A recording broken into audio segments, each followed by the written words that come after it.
Good morning, everyone. Happy Tuesday. Hope you're all having a wonderful morning so far. Gloomy out there, rainy. One of those days where you just kind of want to stay in bed all morning. Yeah, and this is a day where it's easy to complain about the weather. I expect to get some of that when I'm out and about. But I was saying this morning on air, when you're doing that and when you're kind of griping about the rain, imagine if you were living in Jamaica today. They are about to face a catastrophic 170, 175 mile an hour sustained hurricane making a direct landfall. I mean, when you put things in perspective, right, in a big way, that poor island is going to see devastation, catastrophic, I think, flooding and wind damage and devastation through the day today.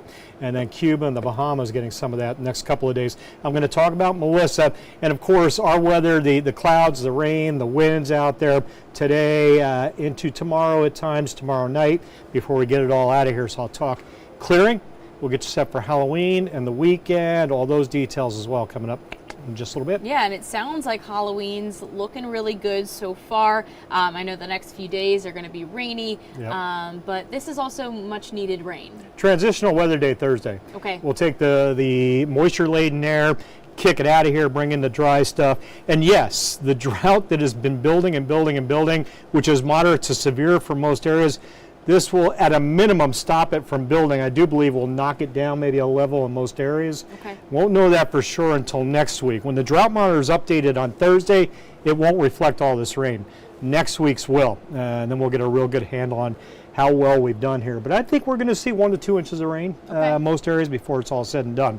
Nice, healthy rain event. Okay, great. Well, before we get into the rest of your forecast, Jim, we do have a story concerning early voting. Early voting began back on October 16th, and we are now just a week away from Election Day itself, but we've been talking to various counties around eastern North Carolina, just how their voter turnout has been looking since early voting began not too long ago, and numbers are looking really good. They've been climbing since the last municipal election back in 2023. So we do have a story just talking about the numbers, what they're seeing, and what they hope to see in the coming days as early voting starts to wrap up later this week. Nice.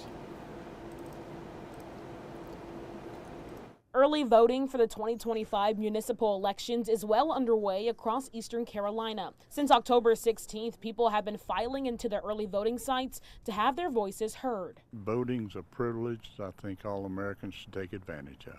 On Monday, 4 new voting sites opened across Pitt County. According to the Board of Elections Director Dave Davis, the county is seeing more people coming out early compared to the last municipal elections. In the first 7 days of early voting in 2023, Pitt County saw 677 voters. Fast forward 2 years later, that number has more than tripled, with 2,120 people already casting their ballot. It's an increase Davis says isn't surprising. It seems to be a pretty nice turnout so far. We still have a week left, so we'll see if that continues or if everybody just decided to come early. It's not just Pitt County seeing an increase this municipal election. In Beaufort County, 1,026 voters have come out. That's up from 627 voters seen in the first 7 days in 2023. Voters are tending to like to get to the polls and go ahead and get that ballot cast prior to Election Day. The trend can be seen all across Eastern Carolina within the first week of early voting. With Windsor being the only town to hold early voting in Bertie County, they have seen 132 voters so far, compared to 49 in 2023. Lenoir County had 418 in the first week of voting in 2023, but has jumped up to 1,129 this year. With more people getting out to vote early, both Davis and Hopkins are stressing the importance of voting in municipal elections.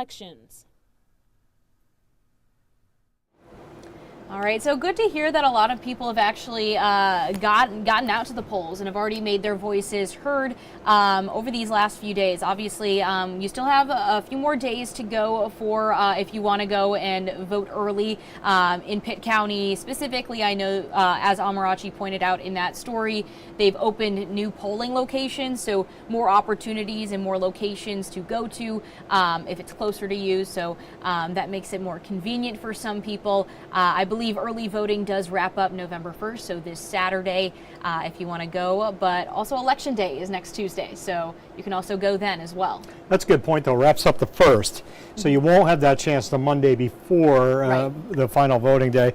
And I like to go early. Yeah. It takes the stress and the pressure off. You know, if you don't get it done until that last day, then, you know, things can happen. Right. You know, your schedule can get sidetracked. You don't get that time to go. So, and it's good to see people are getting out, getting Yeah, their vote and I cast. found it very easy in previous elections where I've gone to vote early. You just walk in, and usually there's no wait or anything Helps, like yes. that. Nice and easy. You walk in, walk out, you're all done. And sometimes Election Day, during certain hours, lunchtime, right after work, lines can get a little bit long. You know what else you don't have?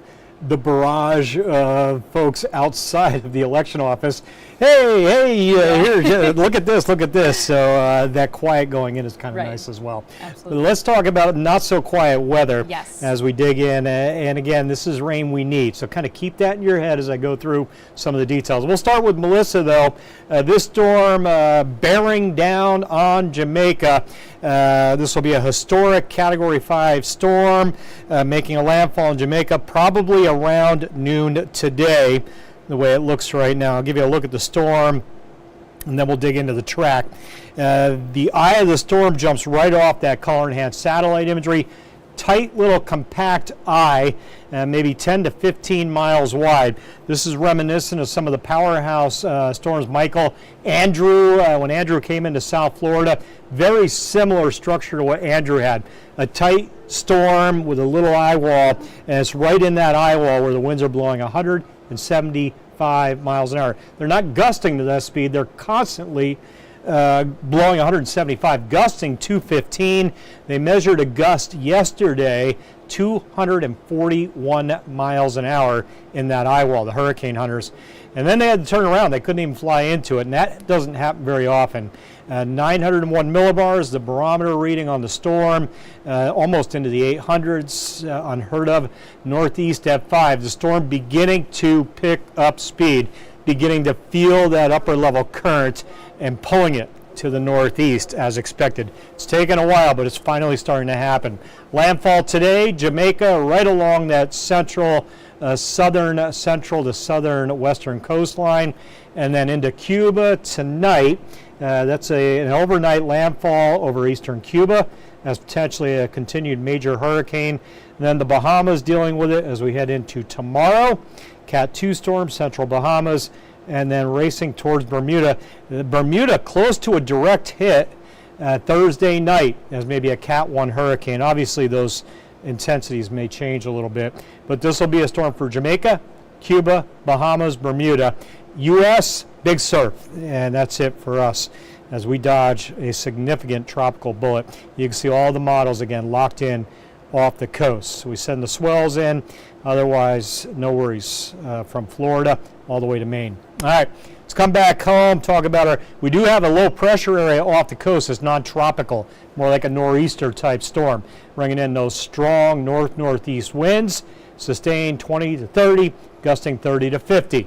And that will keep those air temps in the 50s all day long. Cool, wet, and windy, your weather words today, folks. Satellite radar, that was 12 hours ago, 7:30 yesterday. Pretty much rained from yesterday afternoon all the way till now, and will likely continue to do so from now through about quitting time, although there are breaks in the rain down to the coast. But there'll be more kind of feeding in from the southwest. So really, be ready for rain all day long at times with lulls here and there. So far, we've seen about a half an inch of rain. Wait for it. There it is.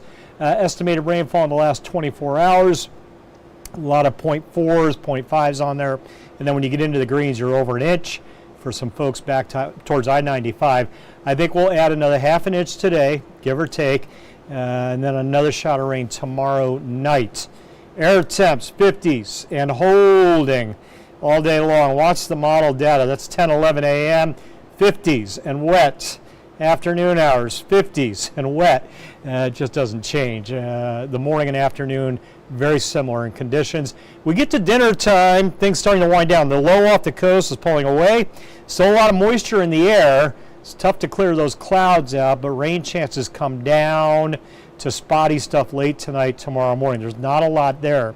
10, 11, midday, shower or two here or there, light stuff. Temps get a little warmer. A few breaks in the clouds should help us get into the mid 60s tomorrow afternoon. And then tomorrow night, so that heavier rain coming back in, another low potentially building off the coast, brings the barometer back down. We get more moisture, some heavier showers, maybe a rumble of thunder tomorrow night.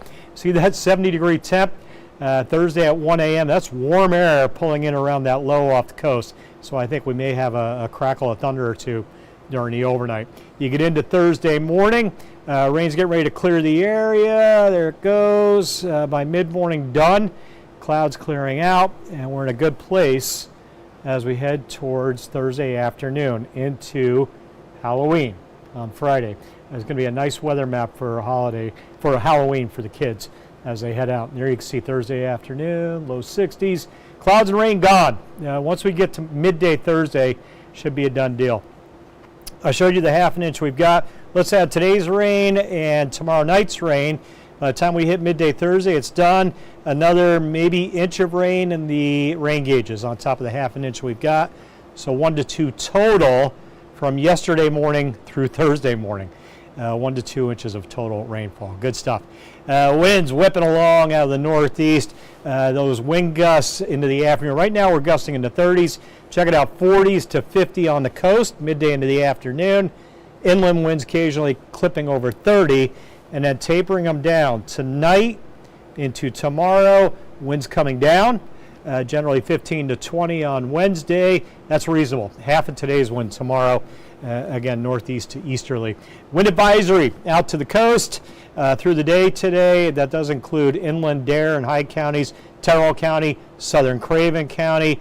That wind driving the Pamlico Sound waters up the Pamlico River Basin, Neuse River Basin, coastal flood advisory through 11 a.m. tomorrow. 1 to 2 above normal. You guys know the deal here. Long-term fetch and northeast winds, higher waters both on the coast and over the sounds.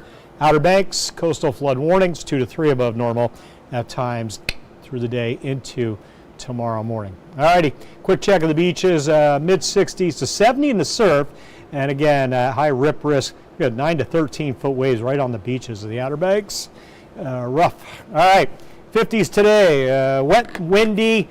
Keep that umbrella handy and hold on to the umbrella with those strong winds, and hold on to the steering wheel, especially over bridges, high pass, those higher passes. The winds are 10, 15 stronger than they are in the lower areas. Tomorrow night, more rain comes in. Spotty showers tomorrow daytime. Heavier rain tomorrow night. Then we'll get it out of here Thursday morning. Get you the good stuff for Halloween into the weekend. Highs in the 60s, lows, low 40s, but no frost there. Turn those clocks back Saturday night. We'll head towards Election Day with another rain chance creeping in late on Tuesday. Also creeping in 70s again next week and tomorrow night as that low brews up off the coast. Yeah, nice to see that we'll be getting those back, especially after the day-to-day where we really won't be getting out of the 50s. Yeah, it's a jackets all day and something that'll repel water, because I don't think we're going to really get rid of that rain. It'll start tapering down as we hit dinner time, evening hours. Spotty stuff tomorrow before some heavier stuff tomorrow night. But you'll be chilly if you're not dressed properly. Pretty nice jacket through the day. Yeah, and you probably do want to just hang out inside for most of the day today. I know probably some school activities later today that are outside may get pushed inside, may get canceled. So good to keep that in mind as well. Bernice in our Facebook comments over here saying a yucky day. Couldn't agree with you. That applies. Yeah, that's a good word. Yeah. I think I used that on air a couple of times this morning, or dank or dreary. Yes, dank. But again, remember when you're thinking about that, our friends down in Jamaica are really dealing with a catastrophic weather event today, the kind of thing nobody ever wants to see. But unfortunately, this will be a significant weather story down there. Right.